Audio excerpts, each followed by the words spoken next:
Hi, welcome. My name is Bas Fisher and I'm the Managing Director of AusCERT. I'm here at AusCERT 2010 and with me I've got Terry. You're from Imperva. Give me a little bit of background, where you're from, where you are, what's your position. I'm pretty curious. Sure. Thanks, Bas. So, my name is Terry Ray. I have been in Imperva now for about 8 years, and I manage the Asia Pacific and Americas SE field teams. So all the engineers in the field for my organization.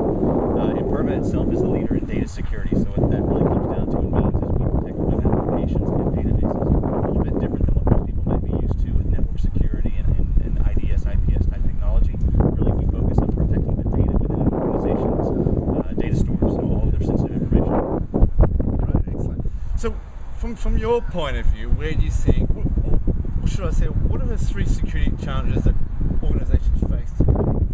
Well, from our experience, most organizations that we talk to are having problems with understanding who's accessing their data and how they're accessing that data, and maybe they should or shouldn't be accessing their data. The problem that people have is, where is their data? We ask them, where do you have credit cards? Where do you have healthcare information? And they say, well, we know we have it. We think we know where it is, but if we had to tell you where every single piece of our sensitive information is, we don't feel 100% confident that we know where all that information is. And then lastly, just a general understanding overall of where and what is data security itself. Most people are very network centric to these days with regard to security, and most people haven't really made that shift to understand that most organizations, criminal organizations, aren't necessarily targeting the network as much as they were. Now they're targeting your data. And if you look at, I think, between 2005 and today, there have been 340 plus million records that have been stolen. And I think there was a good statistic I saw recently about Australia. There were 492 organizations that were surveyed, and 69% of them had been hacked. 35% of them had actually made that information. So maybe they knew about it, maybe they didn't. There was a lot of theft that's going on. Do you think from a CEO executive, are they able to really comprehend that sort of security threat? I think they comprehend it. I think what happens though is the priorities of what's already there. When you look at the network organization, the people who are going to those CIOs and saying, this is what we need, this is where we are with regard to security, are again, they're network focused, but I think the reason for that isn't any lack of information. It's the fact that database development, application development, and knowledge and network security has been like oil and water, right? These guys do this, these guys do this. And I think that the security organizations have to make some kind of a change to recognize that security involves data. And it's not just the DBA's responsibility, because at the end of the day, application developers, when they go to school, there's not a security course. This is Java, this is they make it more simple. The DBAs, they make it more security. Security organizations have to take responsibility and understand that the problem is most security organizations don't necessarily, or security departments don't necessarily have the knowledge to go in and understand the security of a table or a row or an application. So that's why we've been thinking a lot in row, because you don't have to be a developer, you don't have to be a DBA to understand web application data security. Do you think there's a gap between management, executives, and the technical?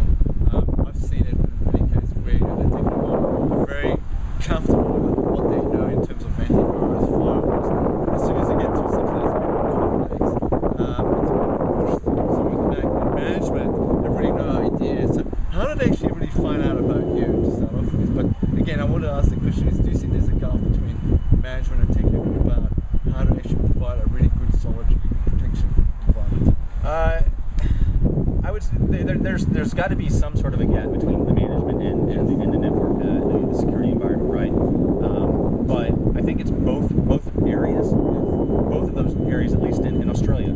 I think most of these organizations don't necessarily have a strong awareness of what needs to be done with regard to data. A lot of them, and I think part of that comes down to regulations and other things, right? Where there's what's the driver for them to go and secure that data? There's a driver for them to secure their networks because it's downtime, it's denial of service. Yes. That's obvious. Yes. If you haven't had information stolen already, or you don't have some sort of regulation to do it, what's the driver for you to move into that arena and make that a priority?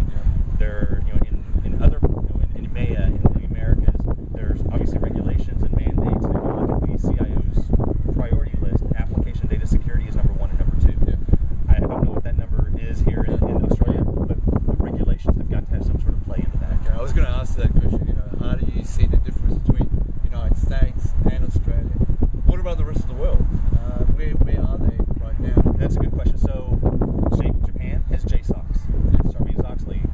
Korea is getting ready to implement KSOCs. As I understand it, there's an Australian reform going through called ALRS 108. Yes. It's gone through phase 1. There's no laws or anything as part of that. But as I understand it, phase 2 of that is very likely going to include ratification of disclosure. And I think that public disclosure is going to create a cascade effect, as it did in the States with Sarbanes-Oxley and PCI and some of the other things, where organizations now say, all right, well, I have a requirement. If I do have some sort of penetration, a data penetration, I now have to tell everybody about it.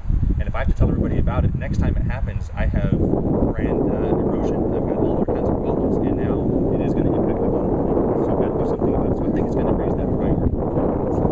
Where do you think security will be in 5 years' time? I think these types of products are certainly going to be more and more popular. We've seen the same thing with our web application firewall. We started web application firewalls in 2002. Today, at least in the States and EMEA, it's very, very popular, as well as in APJ actually. It's very popular. Everybody knows about it. Data security. Data audit has been around since databases, where you've always been able to audit a database, but taking that audit off and doing it externally, I think what's going to happen is you're going to find more and more awareness, particularly in Australia, where we're beginning to evangelize and be able to try to educate organizations on this type of information.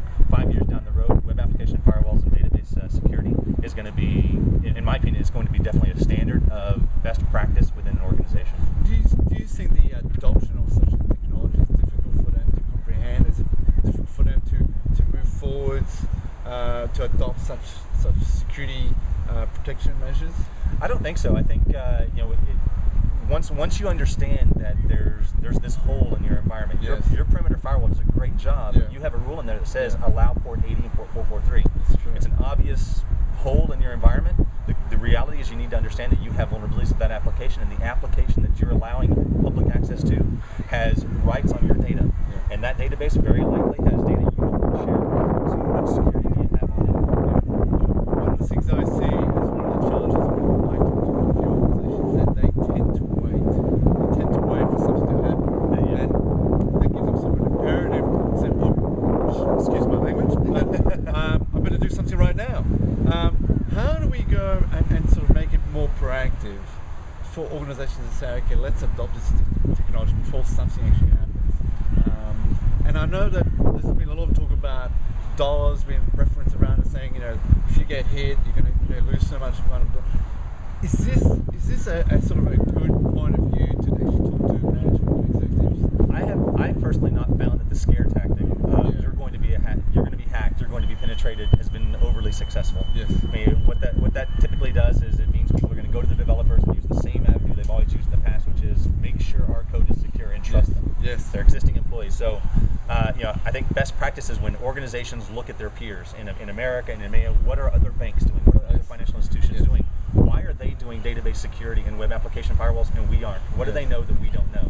And what value are they getting? So, our strategy is to allow our potential customers talk to our existing customers and ask them why are you doing this and what value are you seeing out of it? Certainly the proactive attack type thing. That's an obvious motivator. But otherwise it's easy to talk to peers. Great. Well, I wanted to thank Terry again for this short, brief presentation, video podcast. Terry, much appreciated. Thank you, bud. I wish you all the best. Appreciate it. Thank you. Thank you. Cheers.